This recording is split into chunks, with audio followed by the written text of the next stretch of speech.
Strength, endurance, skills, grit.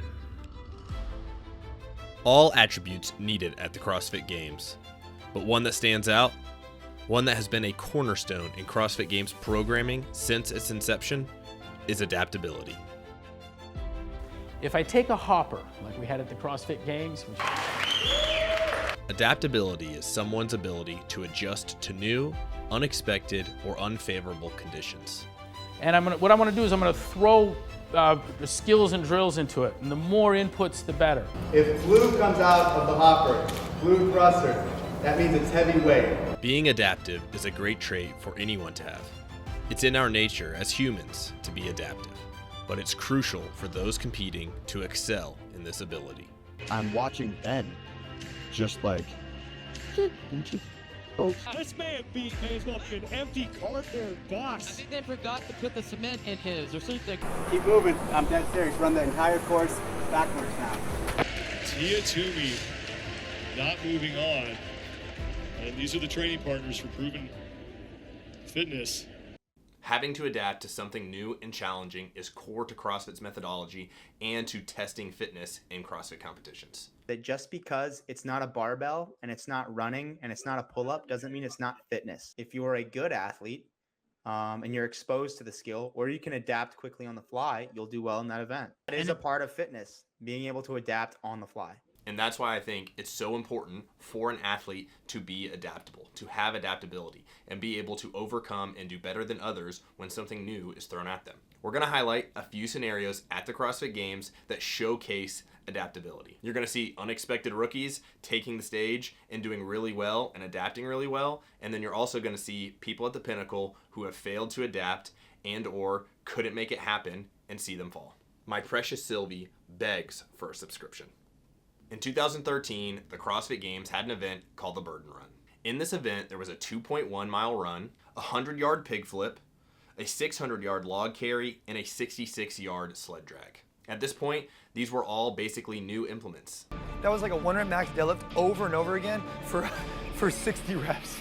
One thing that helped me out was that I look over to the left and I see Dan Bailey just slobber coming out of his mouth. And we saw rookie Garrett Fisher edge out Rich Froning to take 5th place. And he finished 5th place overall in that year's CrossFit Games. We're testing in the field performance. How do you respond to something that you haven't trained for before? That's an element of fitness. Rich Froning took 7th, Kalipa took 1st, and Ben Smith took 2nd.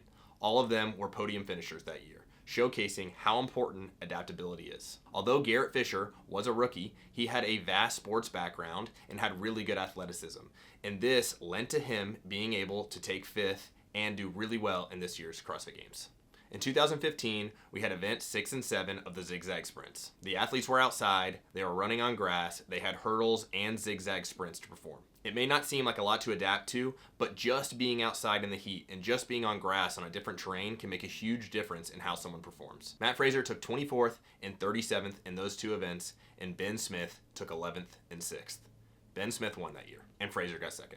In my previous video, I talked about how durability definitely had effect in that year's games, but adaptability did as well. Also in 2015, we had the soccer chipper, and we had similar results. There was a pig flip, a legless rope climb with a fat rope, and handstand walking on grass. Again, it may not seem like a lot, but being outside and being on the grass and having to get inverted makes a big difference than when you're inside in a gym or inside a stadium and on rubber floor. Ben Smith takes 1st, Matt Fraser took 32nd. 2 times in 2015, we've now seen Ben be more adaptable. So not only durability, but adaptability were key components in his success. But 2015 wasn't just about the men. The real show was the female events. This has been a grueling test over the last 5 days, and so far the woman who has handled it the best, rookie Sarah Sigmundsdottir. We're in the final event, and Sarah Sigmundsdottir is in 1st place. Sigmundsdottir has just taken our community by storm.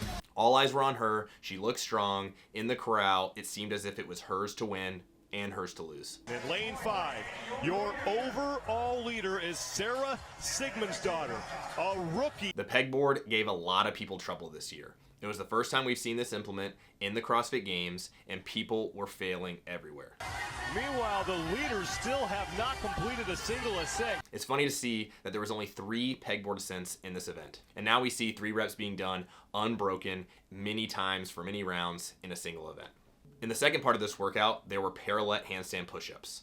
I know it may not seem like something you really have to adapt because they seem really common now, but at the time, they weren't as common, and they were really difficult for someone to perform. And these proved to be very difficult for Sarah. And this is the 13th event to close out the 20. And Sarah Sigmund's daughter is slowing significantly on those deficit handstand push-ups. Every second that passed, it seemed like Sarah's CrossFit Games title was slipping away. We were all on the edge of our seats, waiting to hear what happened, and in a dramatic finish, Katrin ends up winning the games, Tia Toomey gets second, and Sarah places third.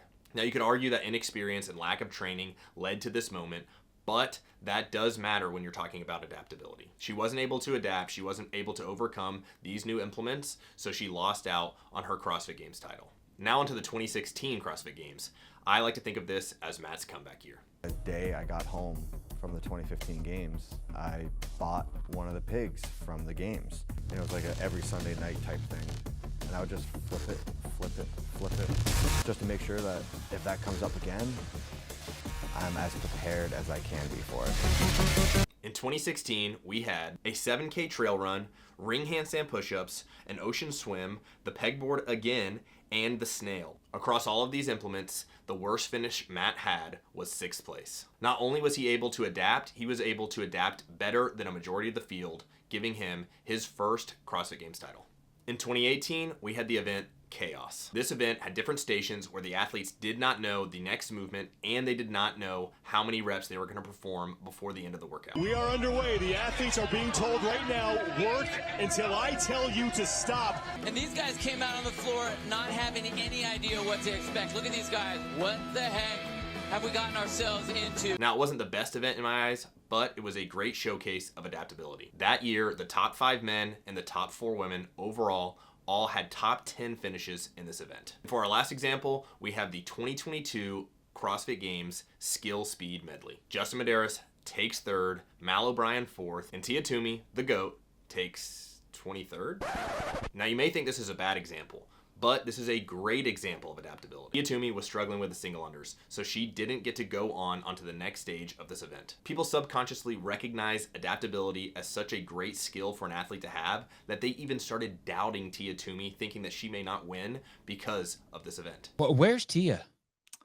That's a great question. I thought the jump rope was going to give people more trouble than I think a lot of people thought. It's what kept Tia out. That, of course, didn't happen because she was able to adapt and win way more events later that year, but it's still a good example of how not being able to adapt can be a huge hole in someone's fitness. Now you know why adaptability is so important, and you've seen it being showcased on the big stage. Let's talk about how you may be able to improve your own adaptability. There are 2 main ways you can improve adaptability in your own training, in my eyes. And oddly enough, they are opposing methods that may seem a little counterintuitive. The first one is obvious, I would think.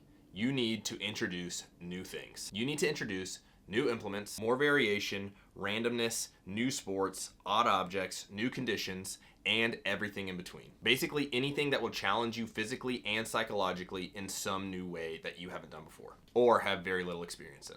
Now the second is perfecting the basics. This is where I was telling you it seems counterintuitive. And I might lose some of you here, but please hear me out. If you don't have a great foundation in basic patterns and movements and skills, then you're not going to excel when a great level of adaptability is required. Improving the basics is very straightforward. If you struggle with a movement, aim to improve it. But that doesn't mean just go do the movement.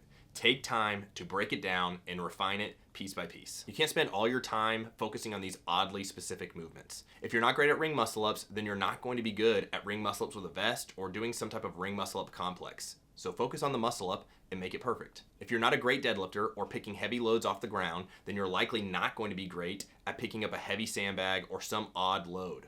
So get stronger. It may seem silly, but you don't see champs or elite athletes and individuals in the sport not being very good at the basics. Minus that one time Tia couldn't do the single unders. All right, so how can you go about adding variation or new implements into your training? Strongman training or odd object strength training is a great way to improve your adaptability, and it's a great training tool for 2 reasons. Reason number 1, it's easy to give yourself novel or new movements when training strongman movements because they're not that common. You can use sandbags, yokes, sleds, heavy kettlebells, heavy dumbbells, axle bars, and more. You can either use this equipment to perform basic movements, or you can change it up and try new movements with new equipment. This gives you a lot of possibilities to do unique or basic things with something new and to challenge yourself differently. The second reason strongman or odd object strength training is so great is it builds a lot of strength. Whether it's used as the main focus of strength for the day or strength accessory work, strongman training fits in perfectly and you can kill 2 birds with 1 stone.